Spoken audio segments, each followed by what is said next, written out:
Hello everyone, welcome back to knowledge A to Z. Knowledge A to জেডে তোমাদের সবাইকে স্বাগত জানাই। আজকের এই ভিডিওতে আমরা ক্লাস 9-এ প্রশ্নবিচিত্রা রায়মার্টিনে তোমাদের ফার্স্ট সাবমিটিভ এক্সামের যে প্রথম যে দুটি স্কুল রয়েছে, স্কুল 1 এবং 2, এই দুটো স্কুলের আমরা সমাধান আলোচনা করব, যেটার এমসিকিউ এবং এসিকিউ পার্টটি থাকবে।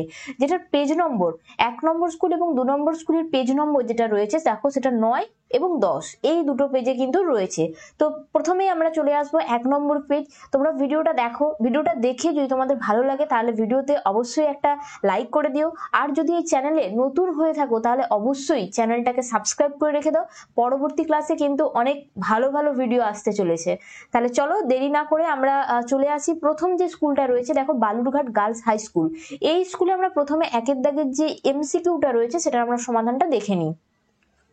দেখো প্রথম প্রশ্ন যেটা রয়েছে, ভাটার শোষণ আহরণ করে স্রোতের প্রবল প্রাণ, অর্থাৎ গ হবে এটার সঠিক উত্তর। পরের প্রশ্ন দেখো, পথ হইল হারা, কারণ কি? জলে মহি একাকার। ঠিক আছে, নেক্সট প্রশ্ন দেখো, অতিথিরা খাওয়া দাওয়া করলো, খাওয়া দাওয়ার মধ্যে যে খাবারটি ছিল না সেটা হবে তোমার মিষ্টি। ঠিক আছে, নেক্সট প্রশ্ন 4-এর দাগের, শকুন্তলার খোঁজ নিতে কোনো ড্যাশ তপবনে এলো না, কোনো দূত তপবনে এলো না, তার মানে ঘ হবে এটার সঠিক উত্তর। পরের প্রশ্ন দেখো, দাম ছোট গল্পে কথক বক্তৃতা শেষ করেছিলেন কোন আহ্বান জানিয়ে? তরুণদের জাগ্রত হতে হবে বলে তিনি তার বক্তব্য শেষ করেছিলেন। পরের প্রশ্ন দেখো, বাঁদর থেকে বান্দর, এটি যে জাতীয় ধ্বনি পরিবর্তনের নিয়ম। দেখো এটা আমি তোমাদেরকে বলি, কি আছে, বানর বা নর থেকে কি হয়েছে, বা দর। এখানে বয়াকার আছে, দন্তের ন আছে, কিন্তু একটা এক্সট্রা কি যোগ হয়েছে, দ যোগ হয়েছে। এটা কি? ব্যঞ্জন ধ্বনি, তার মানে কি হয়েছে, মাঝে যুক্ত হয়েছে মধ্য ব্যঞ্জনাগম, তার মানে গ হবে এটার সঠিক উত্তর। পরের প্রশ্ন দেখো, দন্ত বর্গগুলি কি? ত বর্গ যেটা, তার মানে কি, ত থ দ ধ, এই যে বর্গটা রয়েছে মানে ত বর্গে যেগুলো রয়েছে সেগুলো হবে কারেক্ট অ্যান্সার। মানে এই অপশনের মধ্যে ত আর থ হবে কারেক্ট অ্যান্সার। নেক্সট চলে আসছে আমরা 2-এর দাগের যে তোমাদের এসিকিউ প্রশ্নগুলো রয়েছে তার উত্তরে। দেখো প্রথম প্রশ্ন যেটা রয়েছে, নোঙরের কাছি কি? নোঙরের কাছি হচ্ছে যে মোটা গুচ্ছ যে দড়িটা, যেটাকে দিয়ে আটকে রাখা হয়, মানে আটকানোর তো হলো, মাটিতে ছুঁড়ে দেওয়া হলো, আটকে গেল নৌকো, কিন্তু যে মোটা দড়িটা থাকে বা শিকলটা থাকে সেটাকে বলা হচ্ছে কাছি। এটাই লিখে দেওয়া হচ্ছে, কাছি হলো দড়ির গুচ্ছ দ্বারা নোঙরকে সঙ্গে নৌকোকে আটকে রাখা হয়।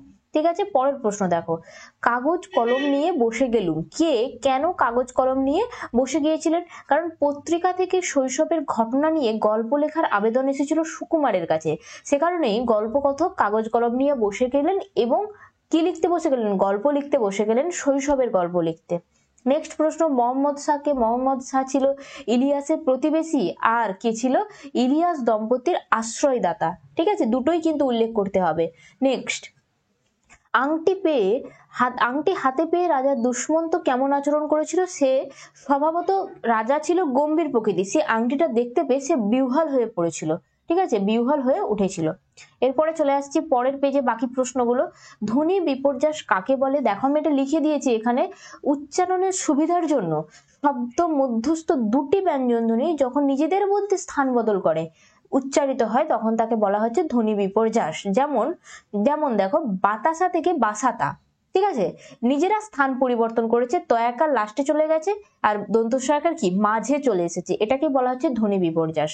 পরের প্রশ্ন দেখো, অপিনিহিতি এই শব্দের অর্থ কি? অপিনিহিতি শব্দের অর্থ হলো পূর্বে স্থাপন বা আগে স্থাপন, বা বলতে পারো পূর্বের সন্নিবেশ। তো আমি এখানে লিখে দিলাম পূর্বে স্থাপন, তোমরা যে কোনো একটা লিখতে পারো, সবেরই একই মিনিং। নেক্সট প্রশ্ন 2-এর দাগের সাথে প্রশ্ন রয়েছে, জগদম্বা শব্দটি কোন দুটি বর্ণের মিলনে সন্ধি হয়েছে? এটার উত্তর হবে জগৎ যুক্ত অম্বা। ঠিক আছে, নেক্সট পরের প্রশ্ন দেখো 8-এর দাগে, সংস্কৃত ভাষার কয়টি উপসর্গ আছে? উত্তর হবে 20টি উপসর্গ আছে। ঠিক আছে, নেক্সট চলে যাব আমরা পরের যে স্কুলটা রয়েছে। দেখো 2 নম্বর যে স্কুলটা রয়েছে, Barasat PCS government high school. এই স্কুলের আমরা সমাধানগুলি দেখে নেব। দেখো প্রথম যে প্রশ্ন রয়েছে, ইলিয়াস কত বছর বয়সে সর্বহারা হয়ে পড়েছিল? উত্তর হবে 70 বছর। নেক্সট প্রশ্ন রয়েছে নোঙর কিসের প্রতীক? নোঙর হচ্ছে গতিহীনতার প্রতীক। পরের প্রশ্ন 1-3 প্রশ্ন রয়েছে আনন্দে মাস্টার মশাই সুকুমারের উদ্দেশ্যে কি লিখেছিল? চিঠি লিখেছিল। তার মানে গ হবে সঠিক উত্তর। পরের প্রশ্ন শকুন্তলা তার আংটিটি হারিয়ে ফেলেন কোথায়? শচীতীর্থে। নেক্সট প্রশ্ন রয়েছে টাফা হলো সাদা গ্রহ। নেক্সট প্রশ্ন বর্গের দ্বিতীয় ও চতুর্থ ব্যঞ্জনকে বলা হয় মহাপ্রাণ ধ্বনি। পরের প্রশ্ন ধ্বনি হলো ভাষার ক্ষুদ্রতম বা প্রধান একক। ঠিক আছে, নেক্সট প্রশ্ন দেখো সাধু থেকে সাউদ, এখানে কোন ধরনের ধ্বনি পরিবর্তন ঘটেছে? এখানে ঘটেছে অপিনিহিতি, তার মানে ক হবে এটার সঠিক উত্তর। পরের প্রশ্ন দেখো বাংলা ভাষায় মৌলিক স্বরধ্বনির সংখ্যা কয়টি? হচ্ছে 7টি। অ, আ, হস্যই, হস্যৌ, ও, এ আর হচ্ছে এ। ঠিক আছে, 7টি মৌলিক স্বরধ্বনি। নেক্সট চলে আসছি আমরা 2 দাগের যে তোমাদের এসএকিউ রয়েছে। দেখো প্রথম প্রশ্ন যেটা রয়েছে ইলিয়াস গল্পটি কে বাংলায় অনুবাদ করেন? উত্তর হবে মনীন্দ্র দত্ত। মনীন্দ্র দত্ত। এগুলো ছোট প্রশ্ন তাই আর উত্তরগুলো লিখিনি। পরের প্রশ্ন দেখো উচ্চ নদে কলিঙ্গে কিসের ডাক শোনা যায়? মেঘের ডাক শোনা যায়। ঠিক আছে, মেঘের ডাক শোনা যায়। যেগুলো বড় সেগুলো লিখে দেওয়া রয়েছে। দেখো 3 প্রশ্ন এই লজ্জা আমি কোথায় রাখবো? কোন লজ্জা? না তার গল্পকথক সুকুমার মাস্টারমশাইকে সমালোচনা করে যে পত্রিকা লিখে নগদ 10 টাকা উপার্জন করেছেন সেই কথাই এখানে বলা হয়েছে, সেই লজ্জা রাখবে কোথায়? ঠিক আছে, পরের প্রশ্ন দেখো 4 দাগে রাজা দুষ্মন্তের শ্যালকের কাজ কি ছিল? নগর রক্ষা করা। নগর রক্ষা করা।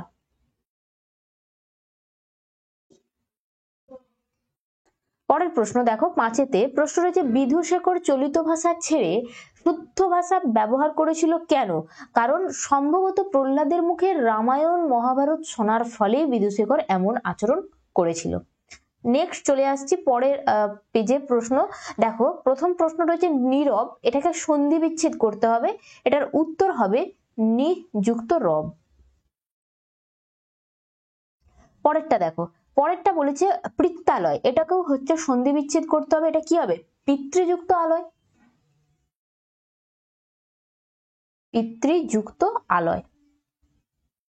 পরেরটা প্রশ্ন দেখো স্বরলোপের একটি উদাহরণ দিতে হবে। সেটা মধ্য স্বরলোপ হতে পারে, অন্ত স্বরলোপ হতে পারে, যা খুশি লিখতে পারো। আমি এখানে লিখে দিলাম কি অতসী থেকে তিসি। অতসী থেকে তিসি। আমি আগের যেটা স্বরটা সেটাকে লোপ করলাম, মানে অ ছিল অটাকে তুলে দিলাম। ঠিক আছে, এটাকেই বলা হচ্ছে স্বরলোপ। নেক্সট কোন মৌলিক স্বরধ্বনিটির লিখিত রূপ বাংলা বর্ণমালায় নেই? এটার উত্তর হবে এ। যেমন একটা উদাহরণ দিই, যেমন আমরা এখন কি বলি?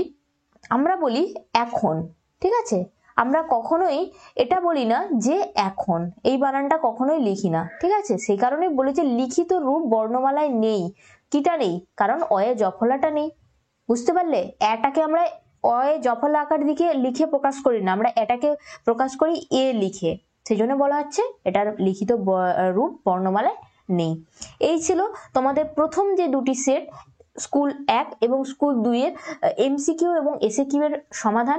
তোমাদের যদি ভিডিওটি ভালো লেগে থাকে তাহলে ভিডিওতে অবশ্যই একটা লাইক করে দাও, এবং পরবর্তী পেজের যে সলিউশনের ক্লাস তোমরা যদি পেতে চাও তাহলে অবশ্যই চ্যানেলটাকে সাবস্ক্রাইব করে রেখে দাও এবং পাশের বেল আইকনটি প্রেস করতে একেবারেই ভুলো না। তাতে করে কি হবে, তোমরা আমি ক্লাস আপলোড করা মাত্রই তোমাদের কাছে নোটিফিকেশন চলে যাবে, তাই তোমরা দ্রুত ক্লাসটি পেয়ে যাবে। দেখা হচ্ছে পরের ভিডিওতে।